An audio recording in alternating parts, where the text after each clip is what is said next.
எல்லாருக்கும் வணக்கங்க. இன்றைக்கி நம்ம சேனலில் நம்ம பார்க்க போகிறது எல்லாருக்கும் ரொம்ப ரொம்ப பிடிச்ச பூந்தி லட்டு. ரொம்ப டேஸ்ட்டாக, அது இல்லாது ரொம்ப ஜூஸியாக, ஒரு வாரம் வரைக்கும் கெட்டு போகாமல் எப்படி செய்யலாம் அப்படிங்கிறத பார்க்கலாங்க. இதுக்கு ஒரு கப் அளவுக்கு நான் கடல மாவு எடுத்திருக்கேன். கடல மாவு நல்லா புது மாவை எடுத்துக்கோங்க. எடுத்துக்கிட்டு இதில் நம்ம கொஞ்சம் கொஞ்சமாக தண்ணி சேர்த்து அப்புறம் கரைக்க போகிறோம். நான் கடல மாவு எந்த கப்பில் எடுத்தனோ அதே அளவு கப்பில் ஒரு கப்பு சர்க்கரை எடுத்திருக்கேன். அப்புறம் நெய் கொஞ்சமாக, இது லாஸ்ட்டில் முந்திரி திராட்சை இதெல்லாம் பொரிக்கிறதுக்காக எடுத்து வச்சுருக்கேங்க. முந்திரி திராட்சை இதில் பொரிச்சிட்டு நம்ம லாஸ்ட்டில் லட்டு கூட சேர்த்துக்க போகிறோம். அதுக்காக அப்புறம் கொஞ்சமாக ஏலக்காயும், அப்புறம் ஒரு 5-6 கிராம்பு எடுத்து வச்சுருக்கேங்க. கிராம்பு நீங்கள் வேணும்னா சேர்த்துக்கலாம், இல்லைன்னா வேண்டாம். அப்புறம் முந்திரி திராட்சை இவ்வளோதாங்க இதுக்கு தேவையான பொருட்கள். ஃபஸ்ட்டு இந்த கடலை மாவில் நம்ம கொஞ்சம் கொஞ்சமாக தண்ணி சேர்த்து கட்டிகள் இல்லாமல் கரைச்சிக்கணுங்க. இதை ஒரு தோசை மாவு பதத்துக்கு கரைச்சிக்கணும். இப்போ நான் உங்களுக்கு கரைச்சி காட்டுறேன்.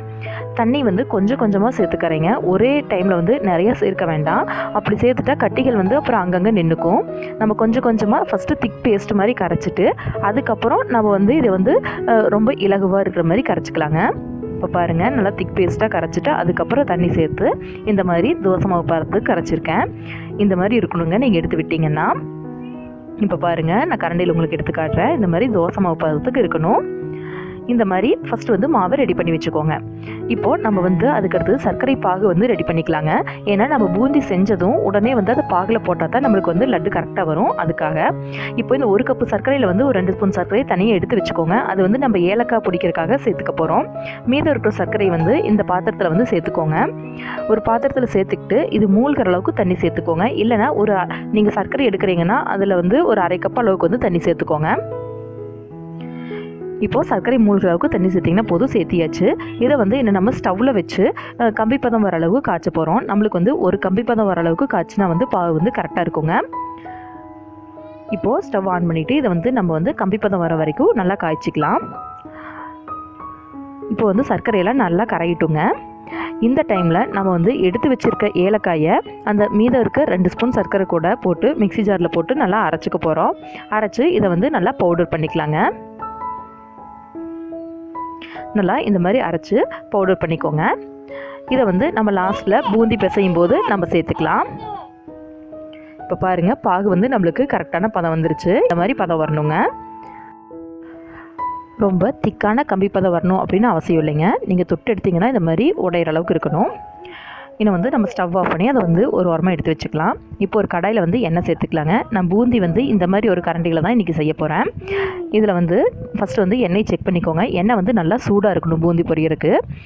அதே சமயம் பூந்தி நம்ம ரொம்ப முருகலாக பொரிச்சு எடுக்க தேவையில்லைங்க. ஜஸ்ட் நல்லா கொதி அடங்கினா போதும், எடுத்துடலாம் லைட்டாக கொதி இருக்கும் போதே. இப்போ பாருங்கள், நீங்கள் எடுத்து வச்சுருக்க கரண்டியில் விட்டிங்கன்னா இந்த மாதிரி எல்லாம் ஒரே மாதிரி பந்துகளாக விழுகணுங்க. பாருங்கள் எவ்வளோ சூப்பராக வருதுன்னு. இந்த மாதிரி பதத்தில் மாவு கரைச்சி வச்சுக்கோங்க. ரொம்ப தண்ணியாட்ட கரைச்சிட்டிங்கனாலும் உங்களுக்கு பூந்திகள் ரொம்ப எண்ணெய் குடிச்சிட்டு ரொம்ப தட்டையாக வருங்க. இது கரெக்டாக இருக்குது. இப்போது இந்த மாதிரி ஒரு 2 கரண்டி மாவை இந்த மாதிரி ஊற்றி விட்டுருங்க. அவ்வளோதான். இது ஓரளவுக்கு இந்த மாதிரி கொதி அடங்கினோன்னையும் இதை நம்ம எண்ணெயிலேருந்து எடுத்துடலாம். அவ்வளோதாங்க, இனி எண்ணெயிலேருந்து எடுத்துக்கலாம். எடுத்துக்கிட்டு இதை உடனே நம்ம ரெடி பண்ணி வச்சுருக்க பாகில் சேர்த்துடலாங்க. ரொம்ப முருகலாக விட தேவையில்லைங்க. நம்ம இதே காரா பூந்தி செய்கிறோன்னா அதுக்கு நம்ம முருகலாக விட்டுக்கலாம். இதுக்கு இந்தளவுக்கு லைட்டாக பதம் இருக்க மாதிரி எடுத்திங்கன்னா போதும். ஒரு 3/4 வேக்காடு வெந்தால் போதுங்க. இப்போ மீதம் இருக்க மாவையும் இதே மாதிரி நான் பூந்தியாக பொரிச்சு எடுத்து பாகில் சேர்த்துக்க போகிறேன். உங்களுக்கு நான் சொன்ன அளவு கரெக்டாக இருக்கும். நீங்கள் வேணும்னா சர்க்கரை இன்னும் கொஞ்சம் கூட லைட்டாக குறைச்சிக்கலாம். இல்லைன்னா உங்களுக்கு ரொம்ப திகட்டுற மாதிரி இருந்துச்சுன்னா நீங்கள் அப்படி பண்ணிக்கோங்க. இப்போ பாருங்கள், மீதம் இருக்க மாவையும் பூந்தி போட்டாச்சு. இனி இது எல்லாமே நம்ம பாகில் எடுத்து போட்டுக்கலாங்க. போட்டுக்கிட்டு இதை இந்த மாதிரி லைட்டாக கிளறி விட்டுருங்க. இது ஒரு 2 நிமிஷம் நல்லா ஊறட்டும். பாகில் நல்லா உறிஞ்சினதுக்கப்புறம் நம்மளுக்கு உருண்டை பிடிக்க வரும். நான் கொஞ்சம் பூந்தி பாகில் சேர்க்கறதுக்கு முன்னாடியே இந்த மாதிரி மிக்ஸி ஜாரில் போட்டு லைட்டாக அரைச்சி வச்சுருக்கேங்க. ரொம்ப மாவு மாதிரி அரைக்க தேவையில்லை. நம்ம இந்த மாதிரி அரைச்சி சேர்க்கும் போது நம்மளுக்கு உருண்டை பிடிக்கிறதுக்கு ரொம்ப ஈஸியாக வருங்க. அதுக்காக தான் இப்படி செஞ்சுருக்கேன். நீங்கள் இது சேர்க்காமலும் உருண்டை செய்யலாங்க. அதே சமயம் பேக்கரியிலலாம் இந்த மாதிரி தான் சேர்த்து செய்வாங்க. இப்போது ஒரு கடாயில் நம்ம நெய் சேர்த்துக்கலாம். அந்த எடுத்து வச்சுருக்க 2 ஸ்பூன் நெய் சேர்த்துட்டு அதில் நம்ம முந்திரி திராட்சைகளை போட்டு நல்லா பொரிச்சு எடுத்துக்கலாங்க.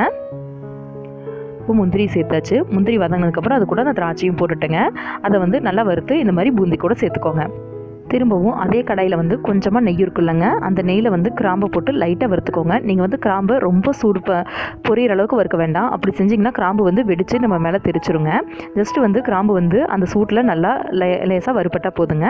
அதுக்கப்புறம் அதையும் அந்த பூந்தி கூட சேர்த்துக்கோங்க. உங்களுக்கு கிராம்பு வந்து ஆப்ஷனல் தான், நீங்கள் வேண்டான்னா சேர்க்க தேவையில்லை. இப்போது இந்த பூந்தி வந்து இளஞ்சூடாக இருக்கும்போதே இதை வந்து உருண்டை பிடிச்சிக்கோங்க. ரொம்ப ஆறுறதுக்கு விட்டுட்டிங்கன்னா நம்மளுக்கு வந்து பாகு மறுபடியும் சர்க்கரையாக மாறிடும். அதுக்கப்புறம் உருண்டைகள் வந்து நம்மளுக்கு வந்து சேர்ந்து வராதுங்க. அதனால் ஃபஸ்ட்டு வந்து இப்படி உருண்டை பிடிச்சிக்கோங்க. ஸ்டார்டிங்கில் வந்து உங்களுக்கு இப்படி பாகு இருக்கிற மாதிரி தான் தெரியுங்க, ஜூஸியாக இருக்கும். ஆனால் இது வந்து உலர்ந்ததுக்கப்புறம் உங்களுக்கு வந்து சரியாயிரும். லட்டு வந்து நல்லா இறுக்கமாயிருங்க. இப்போ பாருங்கள், மீதம் இருக்க எல்லா மாவையும் இதே மாதிரி உருண்டைகளாக பிடிச்சிக்கலாம். பாருங்கள் நம்ம லட்டு எவ்வளோ சூப்பராக வந்திருக்குன்னு. மற்ற எந்த ஸ்வீட் செய்கிறத விடவும் லட்டு செய்கிறது ரொம்ப ஈஸிங்க. நம்ம வந்து இது வந்து சட்டுன்னு செஞ்சு முடிச்சிடலாம். லட்டு வந்து செஞ்சு முடிச்சோன்னையும் நீங்கள் வந்து ஒரு டைட்டான டப்பாவில் போட்டு ஸ்டோர் பண்ணி வைக்கக்கூடாதுங்க. அப்படி ரொம்ப டைட்டாக ஸ்டோர் பண்ணி வச்சிட்டிங்கன்னா அது வந்து கெட்டுரும். கொஞ்சம் காற்றோட்டமாக இருக்க மாதிரி வச்சுக்கோங்க. அப்போ தான் லட்டு வந்து நம்மளுக்கு சீக்கிரம் கெட்டு போகாமல் இருக்குங்க. மிஸ்ஸஸ் கோபி சமையல் சேனலில் சப்ஸ்கிரைப் பண்ணாமல் இருந்தால் கண்டிப்பாக சப்ஸ்கிரைப் பண்ணிக்கோங்க. தேங்க்யூ. ரொம்ப நன்றி.